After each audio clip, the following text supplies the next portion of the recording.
અમદાવાદથી મહત્વના સમાચાર મળી રહ્યા છે। નમસ્કાર, આપ જોઈ રહ્યા છો ન્યૂઝ 18 ગુજરાતી। હું છું સિદ્ધાર્થ ધોળકિયા। સિંધુ ભવન રોડ પર તેજ રફતારનો આતંક। અકસ્માતમાં સીસીટીવી સામે આવ્યા છે। પૂર ઝડપે આવી રહેલ કાર ચાલકે રિક્ષાને ફંગોળી છે। અકસ્માતમાં રિક્ષામાં સવાર યુવતી ગંભીર રીતે ઇજાગ્રસ્ત થઈ છે। અકસ્માતમાં યુવતીને 5 ફ્રેક્ચર આવ્યા છે। 2 ઓગસ્ટને થયો હતો અકસ્માત। આરોપી સામે સખત કાર્યવાહી કરવા ઇજાગ્રસ્ત યુવતીએ અમદાવાદ શહેર પોલીસ પાસે મદદ માંગી છે। હાલના જે રીતે દ્રશ્યો આપ જોઈ રહ્યા છો, સીસીટીવી છે। રાત્રિના 11 વાગ્યાનો આ અકસ્માત હોવાની જાણકારી મળી રહી છે। અકસ્માતમાં રિક્ષામાં સવાર હતી યુવતી, જે પણ ઇજાગ્રસ્ત થઈ છે। આખી રિક્ષા આડી પડતી આપ દ્રશ્યોમાં પણ જોશો। જે સીસીટીવી બનાવ છે, રસ્તો ક્રોસ કરતી વખતે પૂરપાટ ઝડપે જે ગાડી આવી રહી હતી, એક સાથે 3-4 ગાડીઓ આવી રહી હતી, જેમાંથી એક ગાડીની અડફેટે આ રિક્ષા આવી જાય છે। રિક્ષામાં સવાર યુવતી પણ રિક્ષામાંથી ફંગોળાઈને પડી જાય તે પ્રમાણેની પરિસ્થિતિનું નિર્માણ થાય છે। અકસ્માતમાં યુવતીને 5 ફ્રેક્ચર આવ્યા છે। 2 ઓગસ્ટ રાત્રિના 11 વાગ્યાનો આ બનાવ હોવાની જાણકારી મળી રહી છે। ઇજાગ્રસ્ત યુવતી હવે અમદાવાદ પોલીસને આજીજી કરી રહી છે કે તેઓને ન્યાય મળે, પોલીસ મદદે આવે। પૂર ઝડપે આવી રહેલ કાર ચાલકે રિક્ષાને ફંગોળી હતી। વધુ માહિતી ન્યૂઝ 18 સંવાદદાતા ઋત્વિજ પાસેથી મેળવીશું। ઋત્વિજ, સમગ્ર ઘટના શું ઘટી હતી અને હાલમાં યુવતીની શું માંગ છે અમદાવાદ પોલીસ પાસે?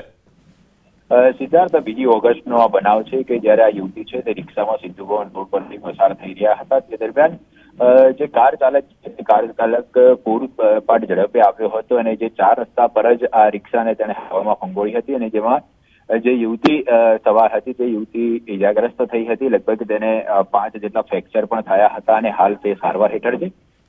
યુવતીની ખાસ કરીને માંગ છે કે જે કાર ચાલક યુવક છે તેની સામે સખત કાર્યવાહી કરવામાં આવે, જેથી કરીને આ પ્રકારના જે અવારનવાર અકસ્માતો બનતા હોય છે કે જેમાં ક્યારેક કોઈ જે કાર ચાલક હોય છે તે પૂરપાટ ઝડપે સ્ટન્ટ કરતો હોય અથવા તો અન્ય કોઈ કારણોસર તે પૂરપાટ ઝડપે કાર હંકાવીને નિર્દોષ લોકોના જીવ છે તેને જોખમમાં મૂકતા હોય છે।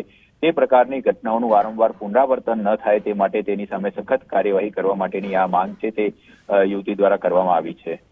જી આભાર ઋત્વિજ, સમગ્ર માહિતી બદલ। તો હાલમાં જે ઋત્વિજે પણ જણાવ્યું, યુવતી તરફથી અમદાવાદ પોલીસ પાસે મદદની આસ છે। સૌરાષ્ટ્રના અમુક જિલ્લામાં હજુ પણ જોઈએ તેવો વરસાદ થયો નથી, ત્યારે વરસાદની આગાહી કરનાર રમણીક વામજાએ 16 ઓગસ્ટથી 22 ઓગસ્ટ સુધીમાં રાજકોટ, અમરેલી, ભાવનગર જિલ્લામાં સારો વરસાદ થશે તેવી આગાહી કરી છે। આ ઉપરાંત અમુક દિવસોમાં ચંદ્ર ફરતે કુંડાળું જોવા મળે છે તે ફરી જોવા મળ્યું છે, તેથી વરસાદની ખૂબ સંભાવના છે। સાતમ, આઠમ અને ભાદરવા મહિનામાં પણ વરસાદની શક્યતા છે।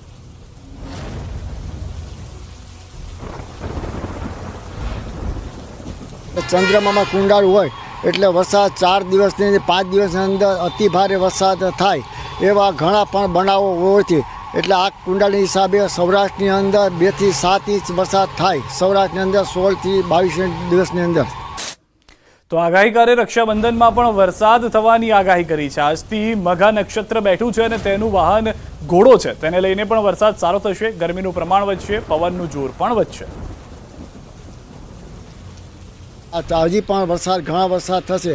અત્યારે જે વરસાદ ને ગરમી પ્રમાણ વધારે છે, પવન જો વરસાદ વધારે છે, અત્યારે જે વરસાદ થશે, મઘા નક્ષત્ર અત્યારે આજે બેસે છે અને મઘા નક્ષત્રની અંદર વાહન છે ઘોડો અને આ પણ સંજોગી વરસાદ હોવાથી ગાજવી સાથે મંડાણી વરસાદ બપોર પછી થાય તેવું મારું પૂર્વ અનુમાન છે।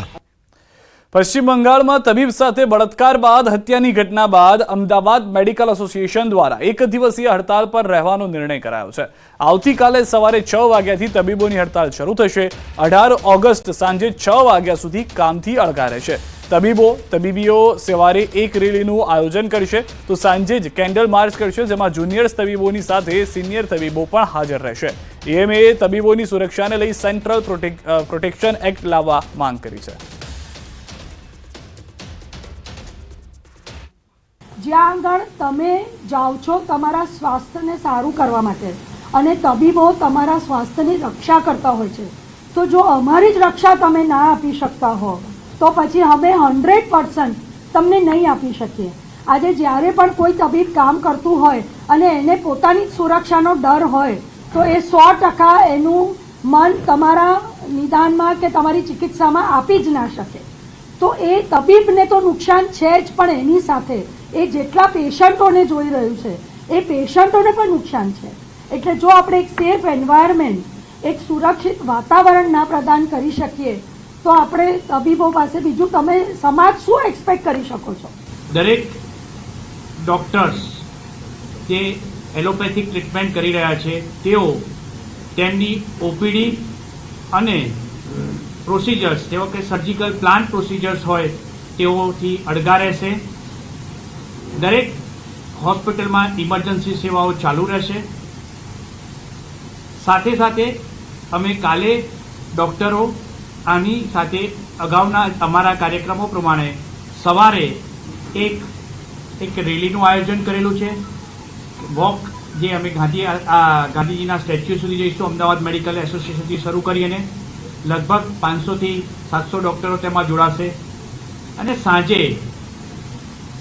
કેન્ડલ માર્ચનું આયોજન કરેલું છે જેમાં જુનિયર ડૉક્ટર્સોની સાથે અમે લોકો બધા સિનિયર ડૉક્ટર્સ જોડાઈ અને એક હ્યુમન ચેન રચી અને કેન્ડલ માર્ચનું એક આયોજન કરેલું છે. કોલકાતાની ઘટના ભાવનગરમાં પણ પડઘા પાડતી જોવા મળી રહી છે. સરકારી હોસ્પિટલના ડોક્ટર્સ અચોક્કસ મુદતની હડતાલ પર છે. 400 થી 500 રેસિડેન્ટ ડોક્ટર્સ કાળા કપડાં પહેરીને વિરોધ કરી ચૂક્યા છે. સરટી હોસ્પિટલ પરિસરમાં ન્યાયની માંગ સાથે કર્યો વિરોધ. હોસ્પિટલમાં માત્ર ઇમરજન્સી સારવાર ચાલુ રહેશે. વેસ્ટ બેંગલમાં જે ઘટના બની એની માટે અમે અહીંયા અનિશ્ચિતકાળ માટે સ્ટ્રાઇકને જાહેર કર્યું છે. આ સ્ટ્રાઇકમાં આપણી ઇમરજન્સી સેવાઓ નથી બંધ કરવી, પણ ઇમરજન્સી ના હોય એવી સેવા જેમ કે ઓપીડી છે, વોર્ડ છે કે પછી ઓપરેશન હોય કે જેની અત્યારે જરૂર ના હોય એવા બધી જ વસ્તુઓ અમે બંધ કરી છે. જ્યારે ઇમરજન્સીવાળી બધી જ વસ્તુઓ અત્યારે ચાલુ છે. કલકત્તાની ઘટનાને મુદ્દે રાજકીય પાર્ટીઓ એકબીજા પર આકરા પ્રહાર કરી રહી છે. કોંગ્રેસ નેતા મુકુલ વાસનિકે ભાજપ પર પ્રહાર કરતા કહ્યું કે યુપી, રાજસ્થાન, મહારાષ્ટ્ર, હરિયાણામાં આવી ઘટના થાય તો બીજેપી વિરોધી નથી કરતી. બીજેપી શાસિત રાજ્યમાં બળાત્કારીઓને છોડવા સત્તા હસ્તક્ષેપ કરે છે. તેના જવાબમાં ભાજપ નેતા યજ્ઞેશ દવેએ કહ્યું કે બંગાળ ઘટનાનો કોંગ્રેસ બચાવ કરતી હોય તો તે પણ ટીએમસીના રસ્તે છે. भारतीय जनता पार्टी ये दुर्भाग्य है कि अलग अलग प्रांतों में घटनाएं घटती है. इनके प्रांतों में जहां घटनाएं घटती है उस पर चर्चा नहीं हो सकती. अगर उत्तर प्रदेश में घटना होती है उस पर चर्चा नहीं होगी. मध्य प्रदेश में, राजस्थान में, महाराष्ट्र में अगर महिलाओं के ऊपर अपराध होंगे चर्चा नहीं होगी. जो मुकुल वासनिक एक न्याय यात्राની વાત કરતા હોય તો આ ન્યાય યાત્રાથી એક ભોળા લોકોના મોત પર રાજકીય રોટલા શેકવા માટેનું આ કોંગ્રેસનું ડિંડક છે અને એ ડિંડકને તેઓ સમર્થન કરે છે. જો બંગાળની ઘટનાનો કોંગ્રેસ જો બચાવ કરતી હોય તો મને એવું લાગે છે કોંગ્રેસ પણ ટીએમસીના માર્ગે જ છે. મેડિકલ કોલેજના પરિપત્ર બાબતે કોંગ્રેસ પ્રવક્તા મનીષ દોશીએ પ્રતિક્રિયા આપતા તેમણે કહ્યું કે રાજ્યમાં સબ સલામતનો દાવો હાલ પોકળ સાબિત થઈ રહ્યો છે. પોલીસ તંત્ર અને કાયદો વ્યવસ્થાની બાબતે ચિંતા કરવાની જરૂર છે. ત્યાંથી ગૃહ રાજ્યમંત્રી અને કેબિનેટ મંત્રી અને મુખ્યમંત્રી અને બીજું જો ગાંધીનગરમાં આ સ્થિતિની ચિંતા હોય તો રાજ્યના અન્ય વ્યવસ્થામાં અન્ય જિલ્લાઓની સ્થિતિ કેવી હશે આપણને ખબર પડે. મારું આપના માધ્યમથી માંગ છે કે સરકાર આ બાબતે સંજ્ઞાન લે પોતે. જમ્મુ કાશ્મીર, હરિયાણામાં ચૂંટણીનું એલાન. જમ્મુ કાશ્મીરમાં 3 તબક્કામાં યોજાશે ચૂંટણી. જમ્મુ કાશ્મીરમાં 18, 25 સપ્ટેમ્બર અને 1 ઓક્ટોબરે મતદાન. હરિયાણાની તમામ સીટો પર 1 ઓક્ટોબરે મતદાન થશે. 4 ઓક્ટોબરે બંને રાજ્યોનું પરિણામ જાહેર થશે. કેન્દ્રીય ગૃહમંત્રી અમિત શાહ આવશે ગુજરાત. 18 ઓગસ્ટના કેન્દ્રીય ગૃહમંત્રી અમિત શાહ અમદાવાદમાં શહેરમાં અલગ અલગ કાર્યક્રમમાં હાજરી આપશે. અમિત શાહના હસ્તે નાગરિકતા પ્રમાણપત્ર કરાશે એનાયત. પંડિત દીનદયાળ ઓડિટોરિયમ ખાતે કાર્યક્રમનું આયોજન.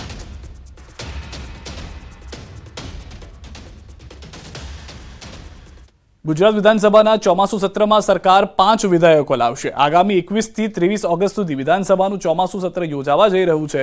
આ 3 દિવસના સત્રમાં